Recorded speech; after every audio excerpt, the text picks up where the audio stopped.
nggak mustika mancing saja, tapi ada banyak, Pak. Begitu. Nah, kalau kalian nggak percaya, misalkan teman-teman yang sedang nonton, coba kalian ikuti Galatama mancing nih, enak nih. Jangan fokus ke mancing dulu, fokus ke orang-orang yang peserta lainnya. Lihat satu-satu gerak-gerik mereka. Saya yakin kalian bisa menemukan gerak-gerik yang mencurigakan. Nabur bunga, tilayu atau mustika sero itu bukan apa namanya. Pokoknya mustika itu membuat orang itu berubah dulu, merasakan mancing yang sesungguhnya, sehingga dia bisa dapat ikan lebih banyak. Bukan dia pakai mustika langsung dapat banyak, tidak ada. Itu namanya keberuntungan tadi. Oke, lalu gitu, gimana kalau Assalamualaikum Ki Bagus. Waalaikumsalam warahmatullahi wabarakatuh. Jumpa lagi Ki dengan Vina. Ya, kalau sudah bertemu Vina, pasti Vina sudah menyiapkan tema untuk ditanyakan kepada Ki Bagus. Iya, saya nunggu lagi nih. Ya, kemarin itu temanya kan menarik tuh. Ya, ini tema apa lagi yang bisa kita bahas ya. Semoga memberikan wawasan lah untuk teman-teman. Iya.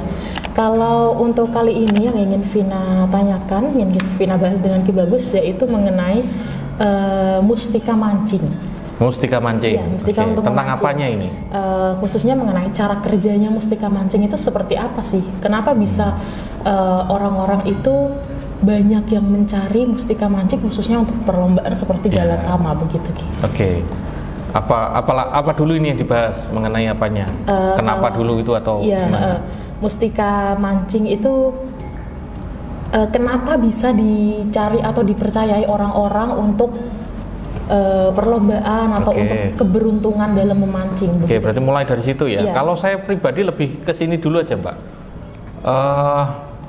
Semua hal orang melakukan hobi itu kan kesenangan, ya kan? Tapi kalau hobinya itu selalu katakanlah tidak maksimal, kan dia menggunakan cara atau mencari cara agar dia bisa maksimal dapat hobi kesenangannya. Contoh, dia ingin olahraga tuh, atau dia suka bela diri. Ya kalau nggak maksimal, dia ya butuh support untuk menjadi maksimal.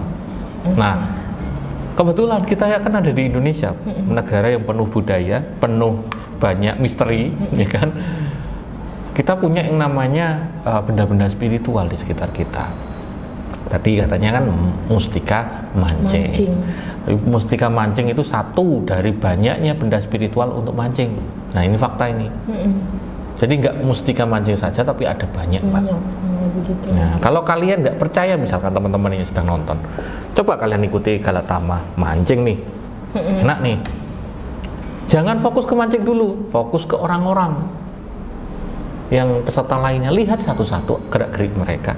Saya yakin kalian bisa menemukan gerak-gerik yang mencurigakan.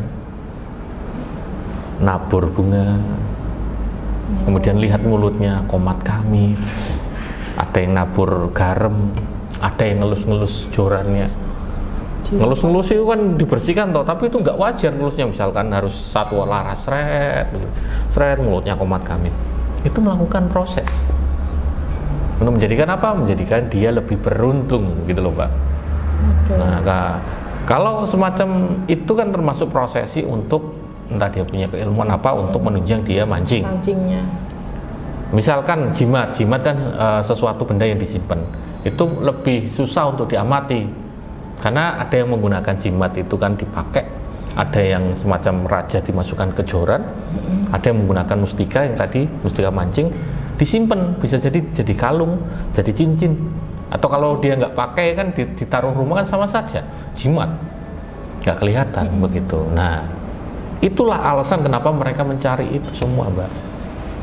Itu mencari sarana untuk mancing, karena dia nggak mau hobinya itu monoton, dia ingin yang lebih begitu. Mungkin lebihnya adalah bisa narik ikan itu dapat lebih banyak.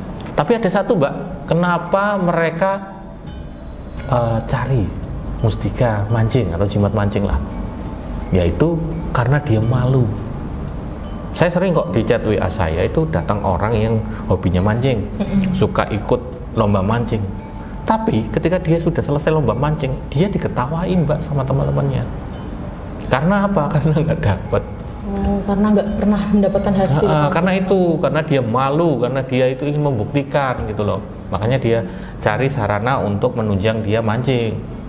Gitu. Bukan hanya di Galatamat deh. Orang mancing di sungai itu diem gitu kan. Kemudian nggak dapat temennya itu lewat terus diece lah, di Jawa diece atau dibully lah, disampaikan hal yang nggak baik. Mancing nggak pernah dapat itu, mancing atau jadi patung misalkan. Gitu. Nggak enak tuh Mbak.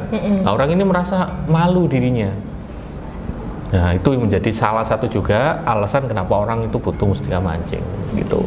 Kalau dari cara kerjanya seperti apa Ki mustika mancing ini? Cara kerja ini mungkin yang nggak diketahui banyak orang Mbak. Saya buka di sini. Ini pertama kali saya sampaikan bahwa sebenarnya mustika mancing itu nggak bikin dia dapat banyak loh. Lantas kenapa malah dicari orang-orang Ki? Maksudnya gimana? Bisa mereka mencari berharap untuk dapat banyak. Tapi cara kerjanya nggak bikin mereka dapat banyak. Gitu. Tapi beda lagi teman-teman. Misalkan kalian tahu ya mustika mancing, misalnya ada mustika sero, katilayu ya kan, atau mustika lainnya begitu, atau jimat lainnya. Kalau bentuknya adalah esen mancing, katilayu misalkan, kan sama tuh namanya mustika katilayu, ada yang esen mancing. Esen mancing itu yang mungkin membuat ikan datang karena itu pakai zat, bisa dijelaskan logika kita. Ya, tapi kalau bentuknya jimat, mustika itu nggak pernah Mbak ceritanya itu bisa bikin dapat banyak, enggak.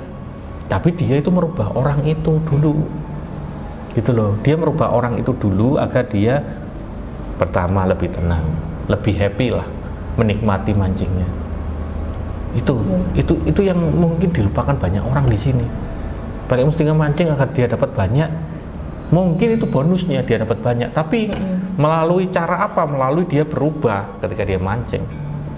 Gitu loh. Saya tanya, ketika orang itu WA ke saya tanya, loh Bapak mau cari mustika katilayu itu untuk apa? Saya ingin dapat ikan banyak. Ini niatnya apa itu? Itu saja atau bagaimana? Nah, katanya hobi mancing, tapi kok harus dapat banyak? Saya pribadi, saya juga hobi mancing, tapi yang saya nikmati adalah proses saya tenang, Mbak. Mancing, menikmati alam, gak kemerungsung atau gak tergesa-gesa untuk harus dapat ikan, enggak. Nah, itu esensi orang yang hobi tenanan seperti itu. Beda kalau dia nelayan, beda lagi ya. Nelayan itu biasanya ada jimat lainnya, bukan katilayu saja, ada lainnya juga untuk menunjang. Gitu. Jadi berbeda ya Ki, untuk mustika mancing sama yang digunakan nelayan nanti berbeda. Beda seperti itu. Tapi tadi yang benar Mbak, yang membuat katilayu atau mustika sero itu bukan apa namanya. Pokoknya mustika itu membuat orang itu berubah dulu, merasakan mancing yang sesungguhnya, sehingga dia bisa dapat ikan lebih banyak. Bukan dia pakai mustika langsung dapat banyak, tidak ada. Itu namanya keberuntungan tadi. Oke, lalu gitu. Gimana kalau digunakan dalam perlombaan seperti Galatama-Ki? Itu kan hasil juga menentukan nanti. Kalau kita sudah menggunakan mustika mancing, khususnya kita dalam perlombaan ya Ki, misalnya Galatama itu, kita kan fokusnya juga pada hasil. Betul. Sedangkan tadi Ki Bagus mengatakan mustika cara kerja pertamanya itu tidak berfokus pada hasil. Nah, lalu gimana mustika tersebut pada perlombaan Ki nanti? Mungkin saya akan kasih saran. Teman-teman coba tanya orang yang selalu menang Galatama.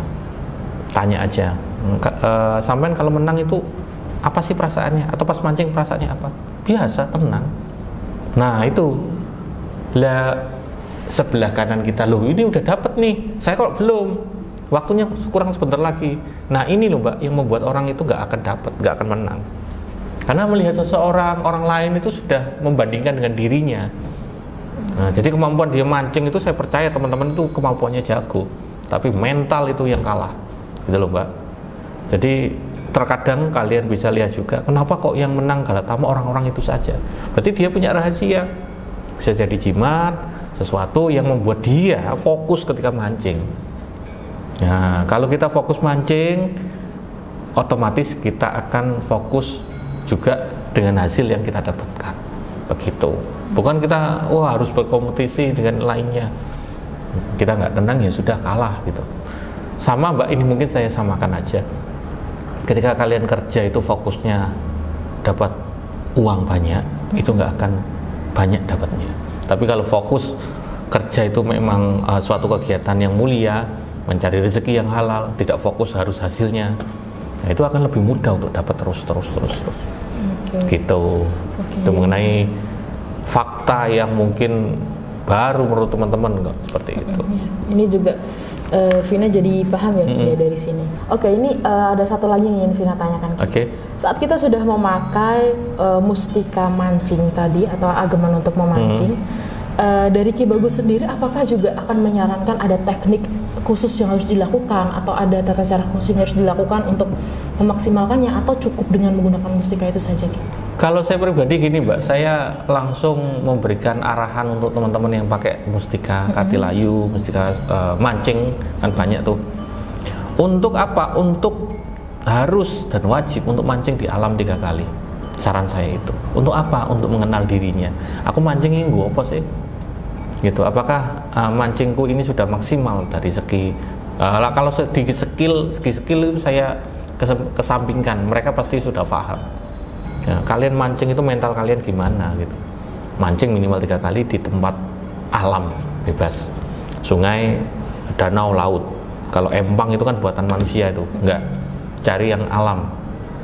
Sampai benar 3 kali itu kalian lakukan mancing dengan hati yang seneng ketika pulang walaupun nggak dapat. Nah itu baru yang terakhir, kalau sudah waktunya ikutlah mancing galatama, lomba. Baru kalian akan melihat perbedaan baik segi prosesi kalian atau mental kalian, hasilnya pasti akan berubah. Minimal bisa lebih baik daripada sebelumnya. Gitu. Nah, dulu saya punya slogan kok Mbak. Jadi saya nggak bisa membayangkan kalian nunggu berjam-jam demi mendapatkan sesuatu tapi nggak dapat sesuatu. Padahal yang kalian itu udah dapat kok, yaitu rasa nyaman, rasa senang karena hobi kalian tercurahkan. Itu seperti itu. Berarti ada tahapan dan proses khusus ya Ki? Kalau saya pribadi seperti itu, kan juga ada koleksi saya untuk mustika mancing. Tata caranya juga saya jelaskan kepada teman-teman seperti itu. Nah itu tadi ya yang kita bahas mengenai mustika mancing, cara kerjanya seperti apa, terus juga tata caranya seperti apa. Atau mungkin nanti masih ada teman-teman yang penasaran mengenai mustika mancing, bisa langsung konsultasi ya Ki ya. Bisa hubungi saja di nomor yang tertera di video ini nanti. Oke, terima kasih Ki Bagus atas waktu dan penjelasannya. Sama-sama, nanti kita ketemu lagi di video lainnya. Wassalamualaikum warahmatullahi wabarakatuh.